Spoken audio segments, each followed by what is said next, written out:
Do you not think that they can? Do you know how big the debts are? The deficit is 155 or 160 billion pounds per year. I mean, that's a lot of money.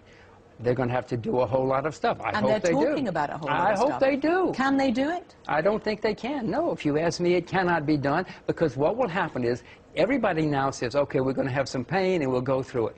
But in 6 months or a year or 2 years, people are going to say, we didn't expect this much pain. This is too much pain. We're not going to do this anymore. And then they either throw them out, or these guys will relent and go back to the old ways. But as you make the point that it's been done before in Scandinavia and in Canada, they sorted out debts of a similar level. Why couldn't it be done here? It can be done here. I don't expect it to be done here. That's all I'm saying, because the pain is going to have to be so great.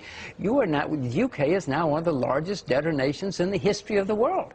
It is staggering how much debt you've run. By the way, the U.S. is worse. Don't get me wrong. I'm not sitting here saying the U.S. is much worse.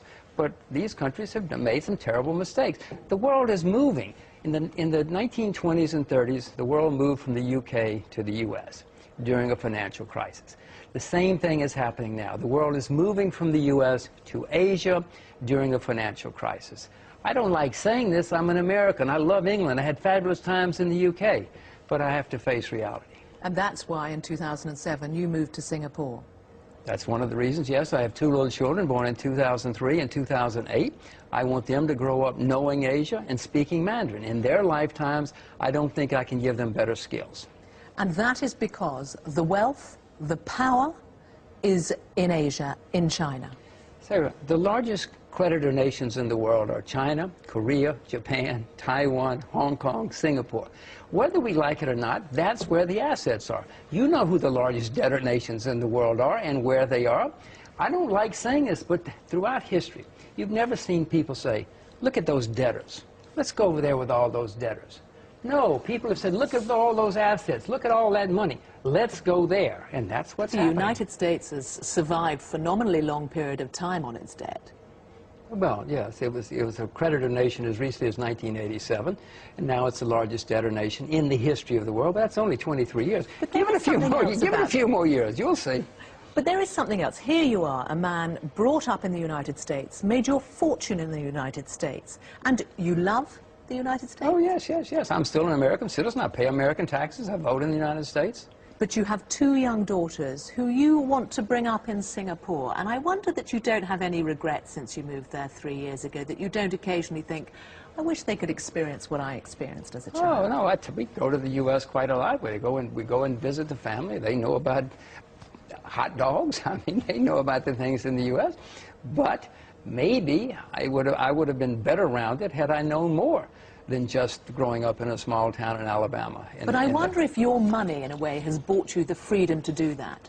If you didn't have the money to be there and to live the life that you live, whether you would actually want your children to grow up in the free America. Many people went to America as immigrants. In the 1920s and 1930s, millions of Brits immigrated to the U.S. Were they right or wrong? I would say they did the right thing by going to the U.S. America was built on immigrants. My forebears were immigrants to the U.S. And they were Everybody. Free. They were free. Free in a way that many people in China and parts of Asia don't feel free. Well, Asia is becoming more free, as you may know. When I first went to Asia, there was one party in China, there was one radio, one TV, one newspaper, one everything. Now there are dozens of media outlets. Hong Kong is no longer is much more democratic than it was under the British. Taiwan is now a democracy. South Korea is now a democracy. All of these countries have opened up. Is China inevitably going to become a democracy? In my view, yes. It's opening up. They have elections. They have protests. You must read about all the protests. I read about them or hear about them on the BBC. There are protests all the time in China now as they're opening up. You've quoted Plato before, that societies revolve from dictatorship to oligarchy to democracy to chaos and back to dictatorship. If China's heading one way, Does that mean the United States is now going from democracy to chaos and back to dictatorship? Well, to quote Plato again, it was in the Republic, yes. That's what Plato said. He was a pretty smart guy. He has stood the test of time, and many societies have been that way. Certainly in America, we're losing more and more of our freedoms. Economic freedom, political freedom, all sorts, freedoms of speech, freedom of everything. It is becoming worse in the U.S. And it is becoming more open. You think it's heading back to a dictatorship? I didn't say that. I said we're losing our freedoms. I'm saying that Plato has said over time. You can ask me in 10 years. You can ask me in 20 years. But certainly the trend is, as Plato said, we're losing more and more of our freedoms in the United States. I don't like saying it. I vote against it all the time. It doesn't do me any good. Now, you said at the outset that you owe your life to the BBC. Why? I went around the world a couple of times, once on a motorcycle and once in a car, and my only source of information, I had a shortwave radio, and I used to listen to it every night and every day. That was my only source of news. So certainly on my first trip on the motorcycle, you told me about wars, you told me about epidemics, you told me about border closings, you told me about things that people around me didn't know about. You were doing an extraordinary thing then. You were the first person to motorbike across China. That was back in 1988. Right, yeah. Did you fall in love with the country? I wonder if there's an emotional attachment as well. Well, I saw huge changes. It's like when you see something close to the ground, you see the reality. When you see the world from the ground up. I could see that everything I had been told about China was totally wrong. I first went to China in 1984, and I was scared. I was going to be with all these bloodthirsty communists, horrible red Chinese, you know, and I got this, where are they?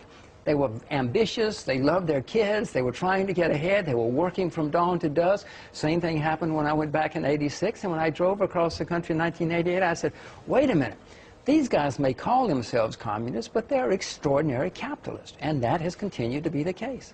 It is extraordinary because despite the fact that you say that, here you are, one of the world's sort of biggest free marketeers, and yet you're a huge fan of a country that, although you call the individuals capitalists, it's a system which is it's not a democracy. But it's changing. I'm just saying to you, it is changing. Do not think I disapprove. Do you ever feel uncomfortable about the fact that it's not a democracy, though? I take your point about it's changing, but there are decisions that are made in China that you must think... There are decisions that are made in the UK, that are made in the US. I think, oh my gosh, how did these things possibly happen? You know, how can grown-ups say that sort of thing? You should hear some of the things American politicians say. I say, can grown-ups really believe something like that? Of course I don't approve of some of the things that happen in China, many of the things that happen in China. But it is moving at least in the right direction. Back to Plato. He said that's the way the world works. It seems to be working that way. You've talked about your two daughters. You've set them up bank accounts in Switzerland in the Swiss franc. Is that the safest place for somebody to put their money? No, I don't think so. It's where I happen to have accounts for them. That's where, my first child was born in 2003, and so I opened her a Swiss bank account. She pays taxes on it, don't worry, she reports it.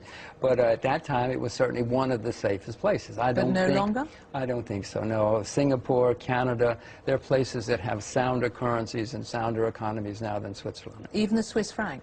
Oh, yeah, even the Swiss franc, yeah. I own the Swiss franc, but it's not what it used to be. But part of your dismay at what the Swiss government was doing was to help, when it helped bail out UBS. Yeah, it bailed out UBS, which they said they would never do.